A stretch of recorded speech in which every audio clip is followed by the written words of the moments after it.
A história de Jó é uma das mais conhecidas da Bíblia e tem muito a nos ensinar a respeito do sofrimento do justo diante da bondade, da justiça e da soberania de Deus. A história de Jó é uma das mais conhecidas. Jó é também um dos personagens bíblicos mais misteriosos. Foi um homem muito rico que viveu na terra de Uz. A localização dessa cidade incerta, mas uma das possibilidades mais aceitas entre os estudiosos é de que Uz ficava em uma região a leste de Judá e talvez fronteira com o deserto. Mas nós sabemos que a terra era propícia para a criação de gado e agricultura. A Bíblia nos diz que Jó era um homem íntegro e reto e temente a Deus. A prova da fidelidade de Jó pode ser vista na afirmação de que ele desviava-se do mal. O próprio Deus testemunhou que Jó era o homem mais piedoso e correto que viveu na terra em sua geração. Inicialmente, Jó tinha 7 filhos e 3 filhas, mas no total ele foi pai de 20 filhos, pois os seus primeiros 10 filhos morreram durante o período de intenso sofrimento a qual ele foi submetido. Mas depois Deus lhe concebeu outros 10 filhos. Jó era casado, apesar de a Bíblia não revelar o nome de sua esposa. Segundo o texto bíblico, a família de Jó provavelmente era muito unida, pois seus filhos visitavam uns aos outros em suas casas e faziam banquetes onde se confraternizavam. Jó também era um pai que se preocupava com o bem-estar dos seus filhos e continuamente buscava e orava a Deus de madrugada, consagrando os seus filhos ao Senhor e oferecendo sacrifícios em nome deles. Um dos pontos mais discutidos na história de Jó é a época em que ele viveu.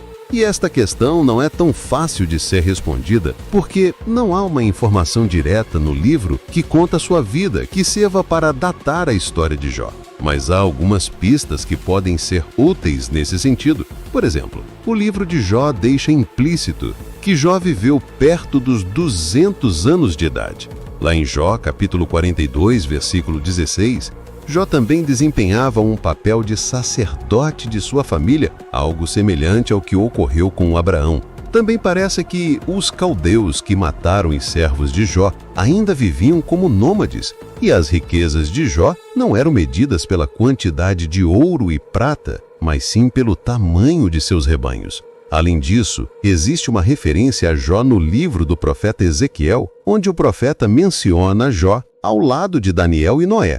Os estudiosos dizem que é possível que o Daniel mencionado por Ezequiel não seja o profeta Daniel contemporâneo de Ezequiel, e sim um famoso e heróico rei mencionado no texto galítico, que viveu numa época muito remota. E se for este o caso, então Jó viveu numa data tão recuada quanto os outros 2 personagens. Por tudo isto, a melhor probabilidade é de que Jó tenha vivido da era patriarcal, depois dos acontecimentos de Babel, talvez antes de Abraão ou contemporâneo a ele. E o texto bíblico diz que Jó possuía grande riqueza e desfrutava de alta posição social.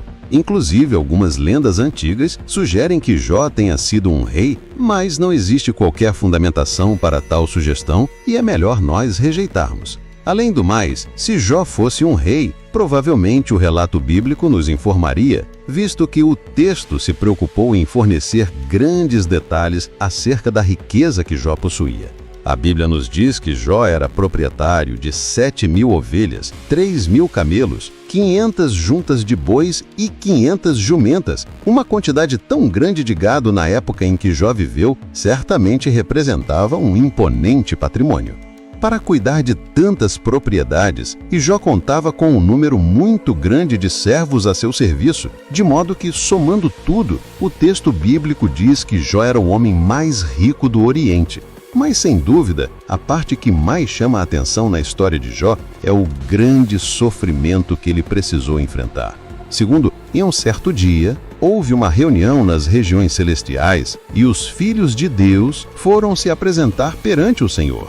Nesse contexto, a expressão filhos de Deus se refere aos anjos, e no meio dos anjos também estava Satanás, que havia vindo de rodear a terra e passear por ela. Então Deus perguntou se Satanás havia observado Jó. Perceba que nesse ponto foi Deus que iniciou a conversa sobre Jó, ou seja, não foi Satanás que escolheu Jó para o teste a que ele foi submetido, mas foi o próprio Deus.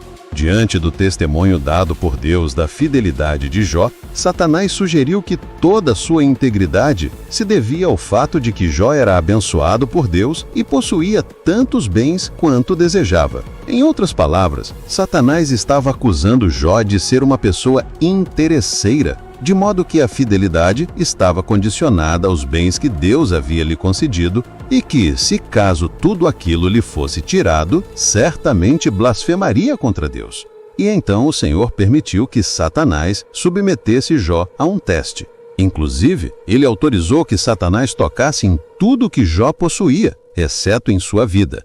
E foi assim, com a permissão de Deus, que Jó perdeu tudo que tinha. Jó perdeu todos os seus gados, seus servos foram mortos a fio de espada, e como se não bastasse tudo isso, todos os seus filhos morreram de uma só vez quando houve um grande vento que soprou sobre a casa em que eles estavam, e a casa caiu sobre eles. Diante de tanto sofrimento, Jó rasgou suas vestes, raspou sua cabeça, lançou-se sobre a terra e adorou ao Senhor. Foi nesse momento que ele disse as conhecidas palavras: Nu saí do ventre de minha mãe, e nu voltarei. O Senhor o deu, e o Senhor o tomou. Bendito seja o nome do Senhor. A Bíblia diz que, mais uma vez, os filhos de Deus se apresentaram perante Deus, e no meio deles também estava Satanás.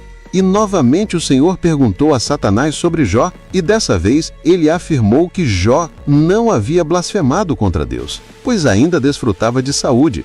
Então Deus permitiu que Satanás tocasse na saúde de Jó, de forma que Jó não poderia matá-lo.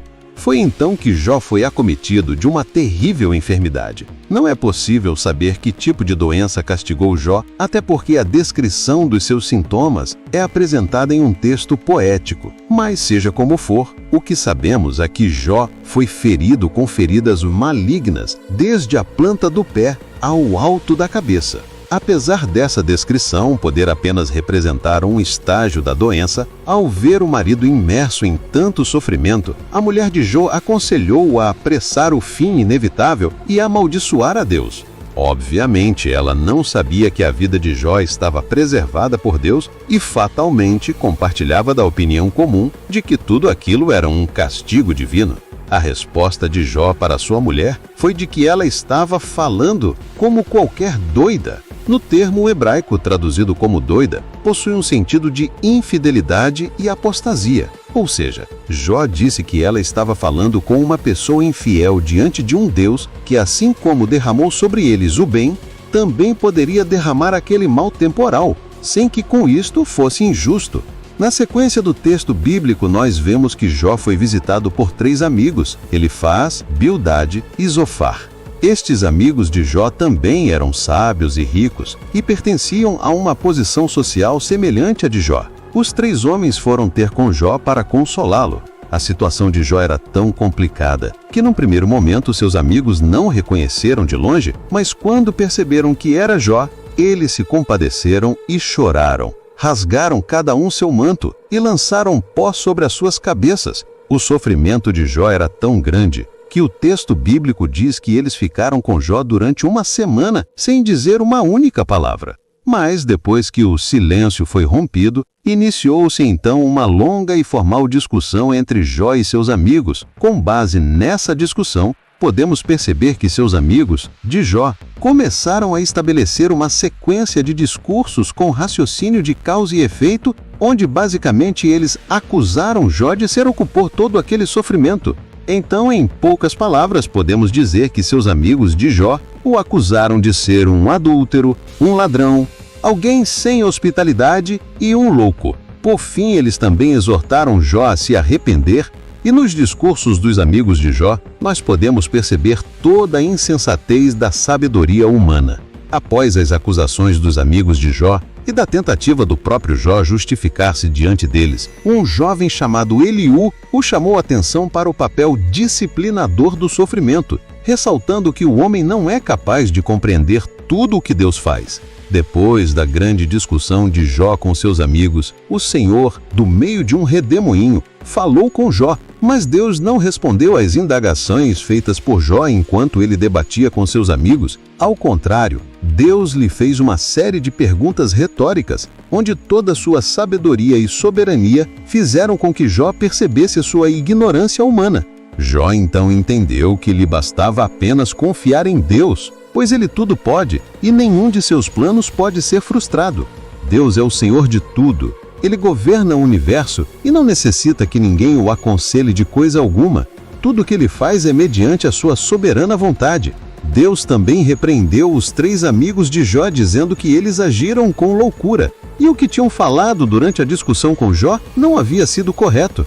Então o Senhor ordenou que eles fossem ter com Jó e oferecessem holocausto, e pela oração de Jó, eles não seriam castigados pela loucura que demonstraram por fim a história do Jó na Bíblia.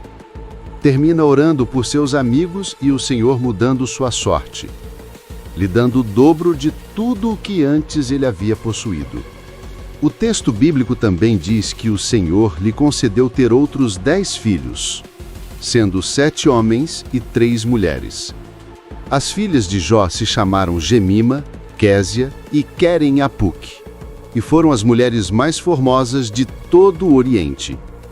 E depois de tudo o que ocorreu, Jó viveu 140 anos e viu até sua 4ª geração. A história de Jó atravessou os séculos. E no Novo Testamento, Tiago, em sua epístola, se referiu a Jó como um exemplo de paciência em suportar as aflições que lhe atingiram. E isso é tudo o que nós podemos saber sobre a história de Jó, de acordo com o texto bíblico. Se você chegou até aqui, não se esqueça de curtir esse vídeo e se inscreva em nosso canal para alcançarmos 1 milhão de membros. Que Deus abençoe todos vocês.